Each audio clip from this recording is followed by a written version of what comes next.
Principle number 6. Overlap. Second stage development. This principle is one of my favorite because it's 100% graffiti. Even graphic designers, when they try to do something related to graffiti, they don't understand the other principles, but they will overlap the letters. And the reason it is because it's cool and it looks cool and it's very easy to do. And every time you see a graffiti on the street, it will be overlapped. Basically, what overlapping means is that you have to hide one letter before the previous one. And like that, you will have a domino effect with all the letters and you will have a constant flow in that. It's very important to keep the same amount of overlapping to each other because it will give it consistency. And you can choose how much overlap you need in your piece.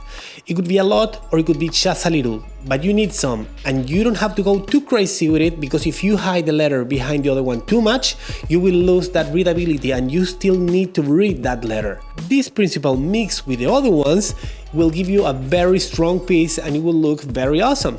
Let's get into it. If you want to see Cobre doing one of these from scratch, go to artisthub.studio. I guess the classic way to write is like that. But in graffiti, you have to write that letter behind that one. You have to define how much you want your letters to overlap. Because if you go too crazy, like that, then when you give it volume, it would be really hard to know what's the letter behind, and that will end up in a very hard to read piece. But then if you have another piece with your letters and they are very far apart, that's also boring. So you have to find that sweet spot. For my letters here, it's going to be something like that. Because you can still see the R and the A. But if you imagine that line over there, it's kind of hidden behind, but you can still read that AR. If we do the same exercise here in our piece, all the letters are hidden. This is my R would be something like that. My T would be something like that, and like this. The I, of course, the S.